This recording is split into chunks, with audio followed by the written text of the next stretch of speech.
entrevista coletiva, agora com o presidente Guilherme Belintani.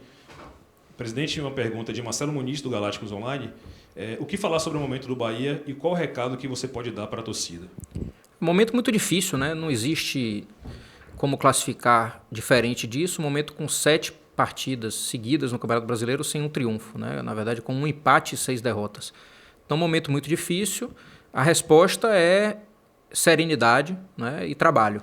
Acho que a gente já teve outros momentos difíceis ao longo dos 4 anos, que eu estou aqui, praticamente 4 anos, e com serenidade e com trabalho a gente conseguiu superar, né? Eu acho que cada vez mais o clube se fortalece com os momentos difíceis e sabe sair deles.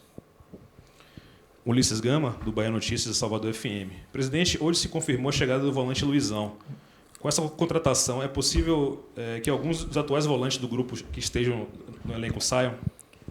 Bom, primeiro que são os atletas que estão no clube hoje têm contratos, né? Contratos em vigor, seja até o final desse ano, seja por períodos mais longos, né? Qualquer saída deve ser eventualmente combinada primeiro com a avaliação técnica do treinador e da comissão que chega, e segundo com circunstâncias de oportunidade, principalmente de circunstâncias econômicas, né?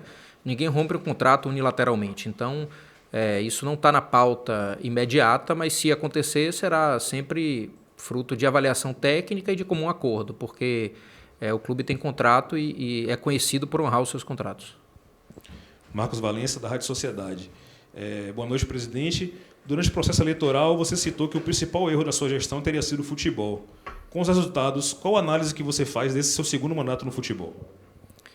Não foi exatamente isso que o principal erro foi o futebol, né? Foi que o futebol não conseguiu avançar na mesma dimensão das conquistas que a gente teve fora de campo.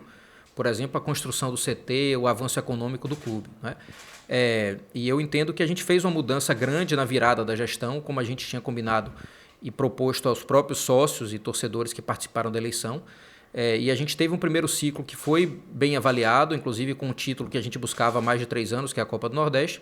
Começamos bem o Campeonato Brasileiro, mas uma sequência de 7 jogos sem triunfo nos traz a análise necessária da mudança, né? E é isso que a gente está fazendo. Marinho Júnior, da Metrópole FM. Presidente, poderia falar a respeito da placa que foi fotografada nos vestiários de Pituaçu? Como segue a meta da competição?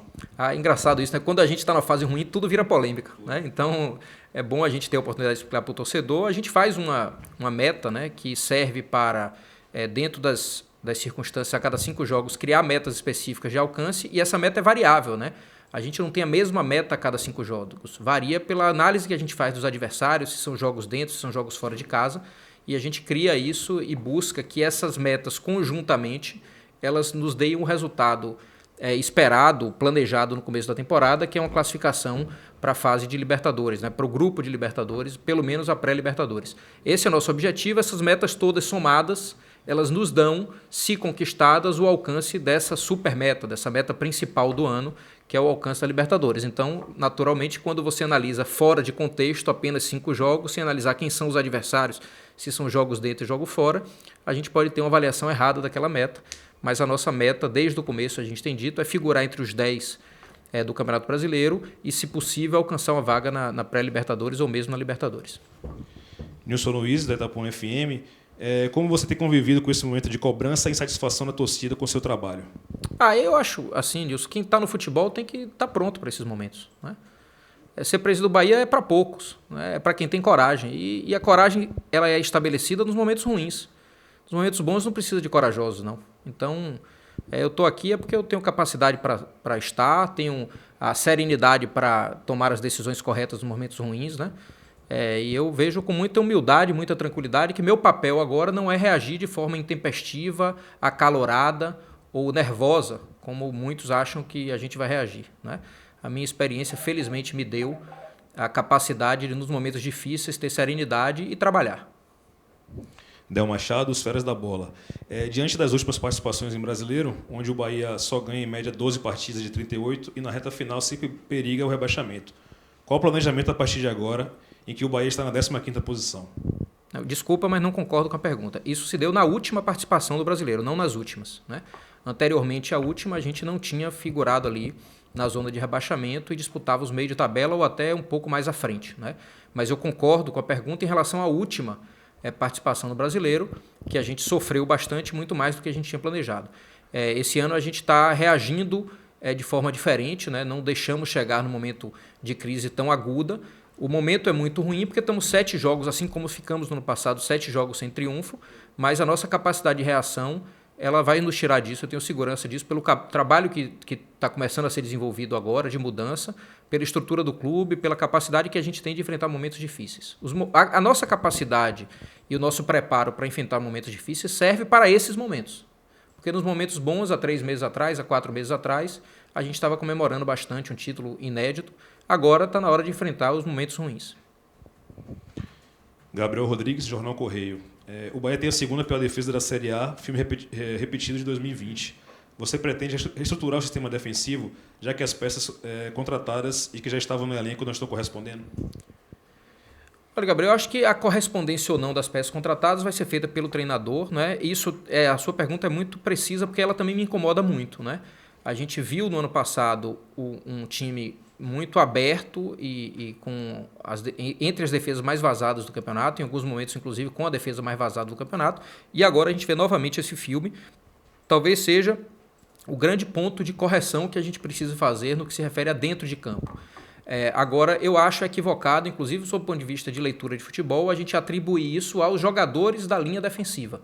A gente sabe que às vezes um time pode ter os melhores zagueiros do mundo, mas se joga de maneira exposta, excessivamente exposta, aqueles zagueiros ou os laterais não são capazes de evitar uma sequência de gols contra, por exemplo, né? Essa avaliação caberá ao treinador e eu tenho certeza que se ele veio para cá é porque na nossa avaliação ele é capaz de superar essa grande dificuldade que também nos incomoda muito, que é esse título de defesa mais vazada ou uma das 2 mais vazadas do Campeonato Brasileiro. Douglas Santana, sba.com. Belintani, naturalmente que o clube precisa se reforçar para a sequência da Série A e evitar o mesmo vexame de brigar para não cair como foi em 2020. Recentemente foi falado do interesse da diretoria sobre trazer mais 2 reforços.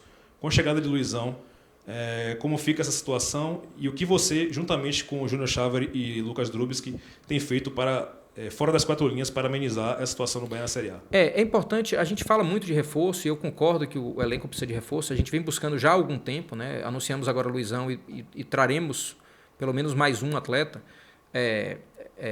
e talvez 2, mas isso analisando logicamente com a comissão que acaba de chegar, com o nosso departamento de análise de desempenho, mas também não acreditamos que a chegada de reforço é a única forma que tem para resolver problemas, né? Não há solução milagrosa que seja simplesmente trazer jogadores novos e não trabalhar também a elevação de qualidade, de intensidade dos jogadores que já temos e também olhar para o nosso 23 e sub-20, né? O nosso sub-23, salvo engano, dos 11 jogadores que estão jogando titular, 7 ou 8 são de idade sub-20. Isso é muito importante, né? Estão sustentando uma competição em bom nível, mesmo estando numa idade abaixo da média daquela competição. E, consequentemente, o nosso sub-20, que também até tem sofrido mais no Campeonato Brasileiro, pelo fato de grande parte do time do sub-20 estar jogando o 23 e a gente está com o sub-20 muito jovem, né? Isso é proposital, fez parte do planejamento e do ajuste para esse ano. Isso, num momento como esse, ajuda, né? Jogadores jovens de 18, 19, 20 anos de idade que conseguem responder, às vezes, coisas que a gente não espera, né? E a gente tem que olhar para isso, mas também, logicamente, olhar para reforços e ver em que ponto a gente vai precisar junto com a comissão técnica. Fábio Passos, da TV Band Bahia. Boa noite, presidente. O que você pode falar sobre o salário dos jogadores? Se estão em dia? Não estão em dia. A gente tem falado bastante sobre isso, né? Nós temos ainda o débito do ano passado, que está sendo muito conversado, dialogado de forma transparente. É impossível no ano de... isso em relação à imagem, né? Salário sim. Eu estou falando em relação à imagem porque a gente sempre analisa o todo, né? Essas imagens do ano passado estão sendo muito conversadas, dialogadas. É impossível no ano que a gente teve um déficit de 52 milhões, no ano seguinte a gente pagar todo esse déficit. O que a gente precisa é de transparência, diálogo, compreensão e planejamento. É o que a gente tem feito com os jogadores em relação a essas imagens atrasadas, de forma que a gente tenha a expectativa de tentar encerrar o ano com tudo isso suprido. Essa é a nossa expectativa e eu diria ao torcedor que, apesar do momento ainda ser muito difícil, a gente já passou pelo pior momento financeiro do clube e as expectativas agora são de aos poucos ir melhorando. A última pergunta é de Jailson Barão, da Rádio Excelsior. Presidente, já foram 16 contratações, sendo que poucas delas trouxeram ganhos desportivos efetivos. Como corrigir esses erros recentemente de montagem do elenco e não gastar além da conta com dinheiro curto? Eu acho que isso procede na leitura do momento, né? A gente tem uma janela de avaliação que são 7 jogos sem triunfo. Quando a gente analisa 7 jogos sem triunfos, a gente termina sendo mais rigoroso não só sobre a avaliação dos jogadores que chegaram esse ano, como também dos jogadores que já estavam aqui ano passado, né? Numa crise de 7 jogos sem vencer, isso eu estou falando de Campeonato Brasileiro, excluindo o triunfo da Copa do Brasil, numa crise de 7 jogos sem vencer, toda análise é deficitária, né? A análise do todo é deficitária, seja em relação aos jogadores que chegaram, quanto aos jogadores que já estavam, né? O rendimento do time nos últimos jogos caiu muito do elenco como um todo, não especificamente em relação às novas contratações. E é bom sempre lembrar que a gente, diferente dos outros anos, a gente montou um elenco esse ano com a folha que é quase 30% menor do que a folha do ano passado, e além disso, praticamente não gastamos dinheiro na aquisição de atletas. Então, se ano passado a gente, em 2019, 2018, 2017, 2016, né, desde 2016, o Bahia vem com uma política de aquisição de atletas no mercado. Esse ano é o primeiro ano desse ciclo que a gente praticamente não investiu em aquisição. Portanto, teve que buscar jogadores livres ou com parcerias para conseguir montar o elenco justamente pela crise financeira, porque eu digo sempre assim, a gente tem um momento que é muito delicado. A gente precisa ter uma resposta em campo à altura do que o torcedor merece, mas com tranquilidade para que o Bahia, no momento difícil, não comece a gastar um dinheiro que não tem e isso termine prejudicando o clube no futuro.